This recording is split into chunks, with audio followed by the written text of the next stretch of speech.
Welcome, friends, to another edition of More Bad News, brought to you as always by Camel Cigarettes. Take the Camels Challenge, smoke Camels for 30 days, and see for yourself what a difference Camels can make in your life. Well, my friends, the holidays are over, and I have survived. All my life, I thought that the stress of the holidays was because I was living in a Christian society that paid no attention to my need to have 3 weeks of holidays beginning of every school year. In Israel, the fall semester doesn't start until after the holidays. I've collapsed under the stress in the past. One year, I saw a gastroenterologist thinking that I had cancer and I was dying. It turned out it was just the stress. But I'm retired now, and there is no conflict. And the holidays are still extremely stressful. It's not the Christians. The stress is our own creation. Look, the secular New Year makes sense. You get drunk, you have a party, you make resolutions that you don't keep, you wake up the next morning with a hangover, and then you move along. Instead, we start our year with 3 weeks of introspection, fasting, feasting. Thank God we're not sacrificing animals anymore. On the first day of Sukkot, we sacrificed 13 bulls, 2 rams, 14 lambs, and a goat. By the end of Sukkot, we have sacrificed 70 bulls and 84 lambs.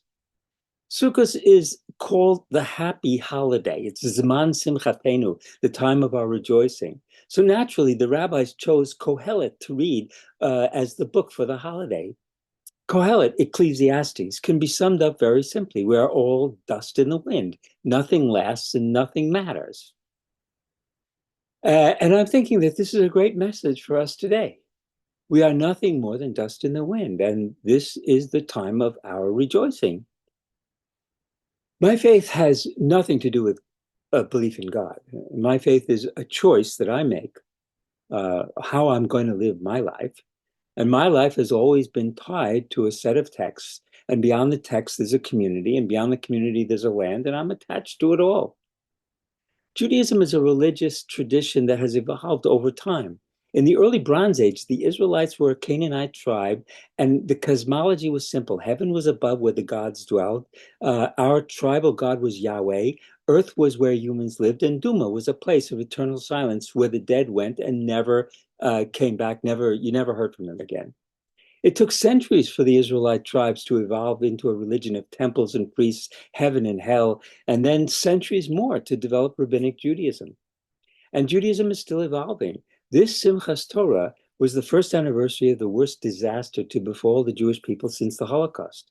We thought that having our own state and one of the most powerful militaries in the world would protect us from the kind of abuse that we suffered through the past 2,000 years.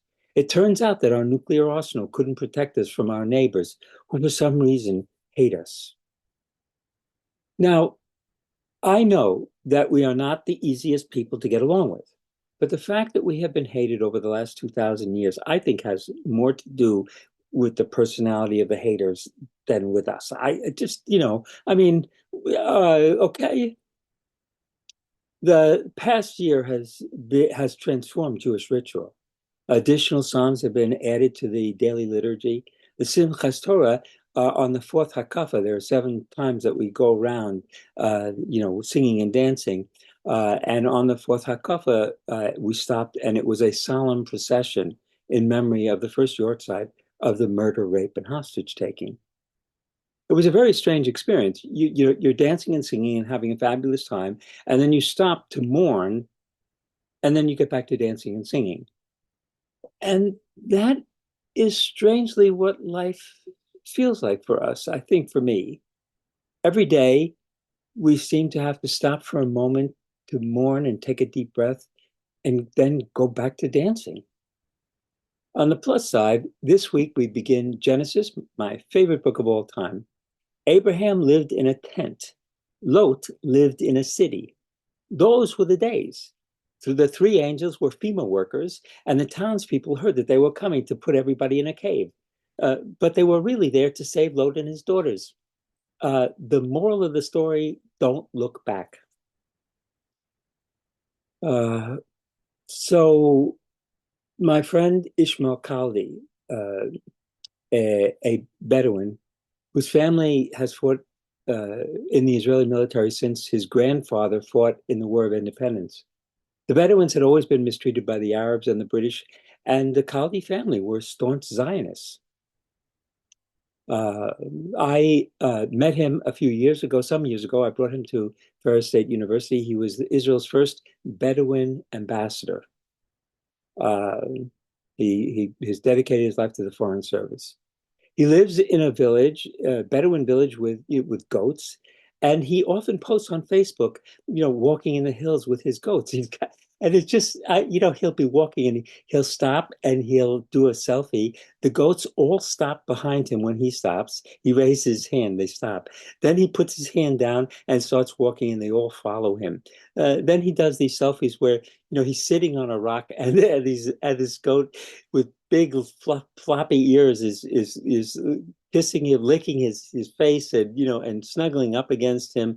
It's clear that they're just so sweet, these animals. And then he posted recently, the explosions are going on in the air. The missiles are coming in, and he posted he has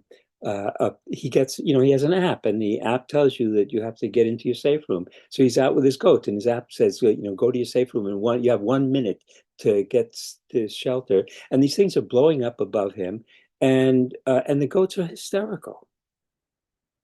Uh, it's not at all easy living in a war zone. The stress is unbearable, especially for children and animals and people suffering from PTSD, which I think is virtually all of us now. No one escapes the grinding down of our humanity. I read this week in Haaretz that the cost of building Israel's newest hospitals, 300-bed hospital, was the same as the cost for 2 days of the current war expenses. When you're fighting a war, you don't ask how much it costs. You don't consider the children or the animals or the environment. So the elections, we're all pumped for Kamala Harris, and Kamala and Beyonce filling stadiums with 30,000 plus people all cheering and singing, "We won't go back." But of course, 22 states have already gone back to the subjugation of women, and the Supreme Court has already gone back to the 19th century. And we have already poured 2 trillion tons of CO2 into the atmosphere. This week, I got a copy of Ta-Nehisi Coates, Ta-Nehisi Coates' new book, The Message. Here's his first book. These are the kinds of books he writes. They're really nice though. They're really easy to carry around, and he is the James Baldwin of our generation. Very worthwhile reading, especially if you're a teacher these days. And I just want to read a paragraph. He writes that around the time of George Floyd was killed, Nicole Hannah-Jones won the Pulitzer Prize for her lead essay in the 1619 Project, which argued that America's origins were not in the Declaration of Independence, but in enslavement. I had the great fortune, he writes, of watching her build the 1619 Project. I knew a backlash was certain to come, but I can't say I understood how profound this backlash would be.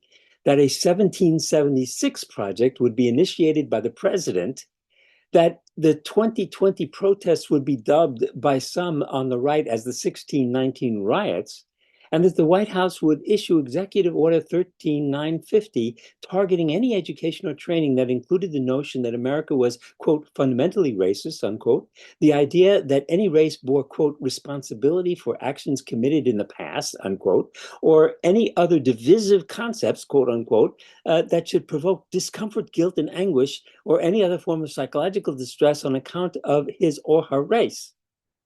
It's true that the order was revoked after the author lost the next election, but by that time it had spawned a suite of state-level variants, laws and policies, directives and resolutions, all erected to excise divisive concepts from any training or education.